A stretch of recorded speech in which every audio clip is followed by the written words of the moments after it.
Welcome to Bird Media. నేను మీ Pavan Krishnamurthy.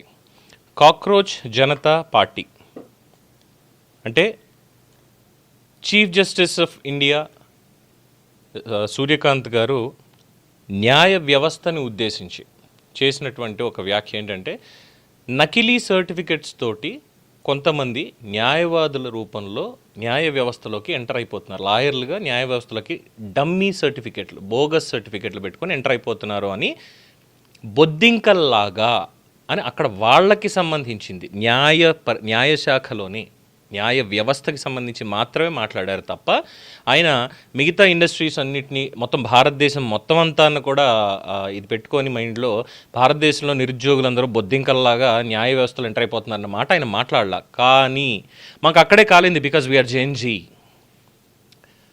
Gen Z, మాకు అక్కడే కాలింది. అందుకే మేము వచ్చాం కాలర్ ఎగరేసుకుంటూ సిజేపీ, కాక్రోచ్ జనతా పార్టీ అని.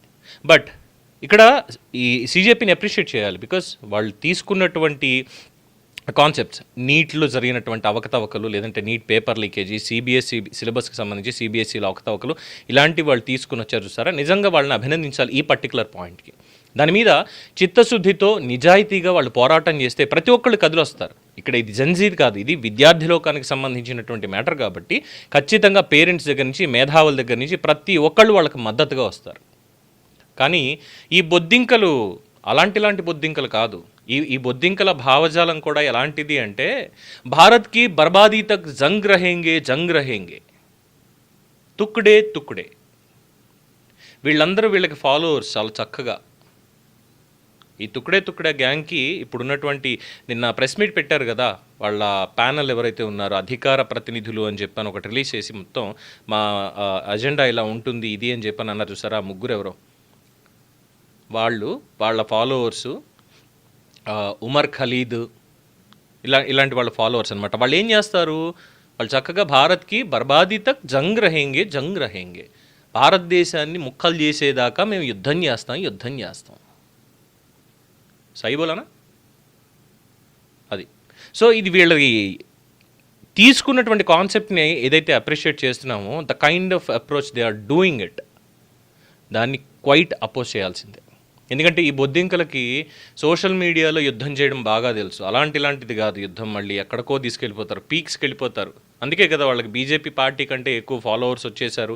ఇండియాలో ఇలా చేశారు, సుప్రీంకోర్టు ఎలా అంది, అదే కదా రచ్చ జరిగేది. బట్ పోరాటం చేయాలి అంటే రోడ్డు మీదకి రావాలి కదా. ఇవాళ జంతర్ మంతర్కి వచ్చాడు ఎవరు, ఈ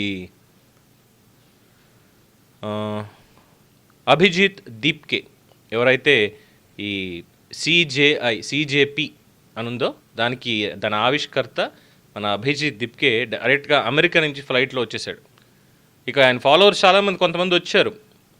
వాళ్ళు వచ్చి ఏంటంటే ఆయనకి సపోర్టివ్గా, ప్రొటెక్టివ్గా వచ్చారు. ఎందుకు వచ్చారు, ఎక్కడ అరెస్ట్ చేస్తారో పోలీసులు అంటే, మాకేం పనిపాటు లేదనుకున్నారేటరా, మీ బొద్దింకలను అరెస్ట్ చేసుకుంటూ కూర్చోవడమేనా, రాష్ట్రంలో శాంతి భద్రతలు అవన్నీ చూసుకోవాలని ఢిల్లీ పోలీసులు హ్యాపీగా వాళ్ళ డ్యూటీ వాళ్ళు చేసుకున్నారు, పట్టించుకోలే. ఇక జంతర్ మంతర్ దగ్గర ఏదో పెద్ద ఇదైపోతుంది అని చెప్పని ముందు నుంచే వీళ్ళు ఏదో బిల్డప్ ఇచ్చేసరికి అక్కడ కాస్త పకడ్బందీగా ఏర్పాట్లు చేసి సిద్ధంగా ఉన్నారు. కానీ వచ్చి చూసిన తర్వాత పోలీసులే నవ్వుకొని వాట్ ఏ మూమెంట్, ఎంత చక్కటి ప్రదర్శన జరుగుతుందని నవ్వుకుంటూ వెళ్ళారు. అక్కడికి వచ్చిన వాళ్ళు కూడా చాలా చక్కగా వచ్చారు. ఎలాంటి వాళ్ళు వచ్చారంటే, చాలామంది అప్రిషియేట్ చేస్తున్నారు. ఎందుకు, అంబేద్కర్ గారి ఫోటో చూపిస్తూ, అయితే పుస్తకాన్ని చూపిస్తూ అక్కడి నుంచి బయటకు వస్తున్నటువంటి దాన్ని తీసి, అదిగో వచ్చాడు రా అభినవ్ అంబేద్కర్ అనేటువంటి ట్యాగులతో పోస్టులు పెడుతున్నారు కొంతమంది. ఆయన ఫాలోవర్స్ ఎలా ఉన్నారు తెలుసా, అక్కడ డైరీలు, ఇది తెల్ల పుస్తకాల మీద భారత రాజ్యాంగం అనేది ముందు పెట్టి ముద్రించుకొని నోట్బుక్స్ తీసుకొని వెళ్ళి అదే రాజ్యాంగం అన్నట్టుగా రోడ్డు మీద బిల్డప్లు ఇస్తున్నారు. ఆ వీడియోలు కూడా సోషల్ మీడియాలో బాగా వైరల్ అవుతున్నాయి క్లియర్గా. సో వీళ్ళు అక్కడ పోరాటానికి వచ్చి చేసింది పెట్టింది అంటూ పెద్దగా ఏమీ లేదు అక్కడ అసలు. ఎందుకంటే ఆన్లైన్లో కూర్చొని టిక్కుం బటన్ నొక్కడానికి, రోడ్డు మీదకి వచ్చి చెయ్యి ఎత్తి గొంతుతో అరిచి మాట్లాడడానికి, ఉద్యమం చేయడానికి గట్స్ ఉండాలి. జెన్జీలో అది లేదు. పైగా చాలామంది మన వాళ్ళు మాట్లాడుతూ ఉంటారు ఏంటంటే, కొంతమంది ఈ బొద్దింకల సపోర్టర్లు ఉన్నారు చూసారా, ఈవెన్ మన తెలంగాణ ఆంధ్ర సమాజంలో కూడా ఇండిపెండెంట్ జర్నలిస్టులు అని పెట్టుకునేటువంటి వాళ్ళు. ఆ బొద్దింకల మూమెంటు నేపాల్ తరహా, బంగ్లాదేశ్ తరహా భారతదేశంలో కూడా వచ్చేయాలట, తగలబెట్టేయాలిట. దేన్ని తగలబెట్టాలి, ఎవరిని తగలబెట్టాలి? ఏంటి అక్కడ వాడు పాపం అమెరికా నుంచి వచ్చాడు, మరి ఎన్ని లక్షలు ఖర్చు అయిందో తెలియదు, అక్కడ నుంచి ఇక్కడికి రావడానికి ఉద్యమం చేయడానికి వచ్చాడు. తీరా చూసి ఇప్పుడు ఇంటికి వెళ్ళి వాడు గొక్క పెట్టి ఏడుస్తూ ఉంటాడు. దిస్ ఈజ్ నాట్ క్రిటిసైజింగ్ అండి డెఫినెట్గా, but the brutal reality of their moment at Jantar Mantar today. ఆ పర్టికులర్ మూమెంట్కి ఒక 10 మంది 20 మంది గుమిగూడిన దగ్గర, లేదా 100 మంది ఉన్న దగ్గర దాన్ని ఆ పర్టికులర్ వీడియో తీసి ఇంకే ఉంది, నిండిపోయింది చూడండి, అది ఇది అని చెప్పి మాట్లాడటం. సో వీళ్ళకి బయటికి రాలేదు. బట్ ఒక మంచి ఇంపార్టెంట్ ఫ్యాక్ట్ ఏంటంటే, ఒక అనూహ్యమైనటువంటి వ్యక్తి నుంచి వీళ్ళకి మద్దతు లభించింది. వాళ్ళు దానికి గర్వపడాలి బేసిక్గా. మనకి ఎవరు, ఆయన పేరు సోనం వాంగ్చుక్, ప్రముఖ సామాజిక కార్యకర్త. ఆయన మద్దతు స్వయంగా ఆయనే వచ్చి మద్దతు పలికారు. దీనికి నిజంగా వాళ్ళు గర్వపడాలి. మేము చేసే బొద్దింకల మూమెంట్ అని చెప్పి ఏదో పెట్టాం మేము, దానికి ఇంత గొప్ప వ్యక్తి వస్తున్నారా అంటే, మేము ఆలోచన ఏదో మంచిదే అన్నటువంటి దానికి వరకు ఓకే, కానీ ఆచరణ దగ్గర మాత్రం ఈవెన్ సోనం వాంగ్చుక్ కూడా డిసప్పాయింట్ అవుతారు వీళ్ళు చేసేటువంటి పనులకి. ఆయన ఒక శాంతియుత విప్లవం రావాలని కోరుకుంటున్నారు, ఒక మార్పు రావాలని కోరుకుంటున్నటువంటి ఉదాత్తమైన వ్యక్తి. అఫ్కోర్స్ ప్రభుత్వం ఆయన ఇబ్బంది పెట్టింది, దాన్ని మనం తీవ్రంగా ఖండించాం, అందులో ఎటువంటి డౌట్ అనేది లేదు. అలాంటి వాళ్ళని తీసుకెళ్ళి పెట్టడం అనేది చాలా పొరపాటు, అందులో నో డౌట్. కానీ వీళ్ళు గ్రౌండ్ లెవెల్ పెద్ద ఏం చేసేది లేదు పర్ఫార్మెన్స్.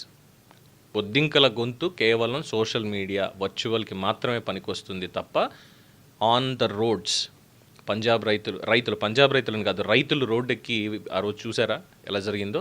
అలాంటి ఉద్యమాలు చేయడానికి, అలాంటి ఉద్యమాలు బిల్డ్ చేయడానికి వీళ్ళకి ఏమీ లేదు. వీళ్ళ వెనక ఆ శక్తులు కూడా ఉండవు. చేయించగలం అనేటువంటి వాళ్ళు కూడా వీళ్ళ వెనకాల ఎవరూ రారు. ఎందుకంటే మన దగ్గర ఉన్నటువంటి మన డైవర్సిటీ అలాంటిది, మన ఆలోచన ధోరణి అలాంటిది. కానీ కొంతమంది ఉంటారు, అది ఏ భావజాలం అనుకోండి నాకు తెలియదు, అది పచ్చ భావజాలమా, లేదంటే ఎర్ర భావజాలమా, నల్ల భావజాలమా, whatever it may be, ఏది కూడా అంత డీప్గా వీళ్ళ మీద పనిచేయదు ఆ లెవెల్లో ఉద్యమం చేయాలి అంటే. సో బొద్దింకల ఉద్యమం గురించి భయపడాల్సింది ఏం లేదు. అయితే ఇంకా మాట్లాడతారు వాళ్ళు ఏంటంటే, సోషల్ మీడియా అకౌంట్స్ హ్యాక్ చేస్తున్నారు కానీ మా గొంతు నొక్కలేరు అని. అకౌంట్స్ హ్యాక్ చేసేదానికి ఎవరు చేస్తారు? ఆ బొద్దింకల్లోకి వచ్చేదంతా కూడా జెన్జీ, మేము చాలా టాప్ క్లాస్, మాకు తెలుసు నెట్వర్కింగ్ ఇవన్నీ మాకు తెలుసు, మేము చేయగలం అంటారు కదా. హ్యాక్ చేసుకోకుండా కాపాడుకోలేరు. ఎవడో చేశాడు, తీసుకెళ్ళి ప్రభుత్వం మీద పడేస్తానంటే దీన్ని నో వే. సో బొద్దింకల దీని గురించి అసలు పెద్దగా పట్టించుకోక్కర్లేదు. ఆ మీమ్స్ కూడా బయట బాగానే సర్క్యులేట్ అవుతున్నాయి. ఏదో జరిగిపోతుంది జంతర్ మంతర్ అనుకున్నారు, జంతర్ మంతర్ లేదు, గారడీ లేదు. ఇది జరిగినటువంటి సంగతి. దీని మీద మీ ఒపీనియన్ తెలియచేయండి. చూస్తూనే ఉండండి ది బర్డ్ మీడియా. ఈ వీడియో మీకు నచ్చినట్లయితే లైక్ చేయండి, షేర్ చేయండి, సబ్స్క్రైబ్ చేయండి. మరిన్ని అప్డేట్ల కోసం మా వాట్సాప్ ఛానల్ను ఫాలో చేయండి.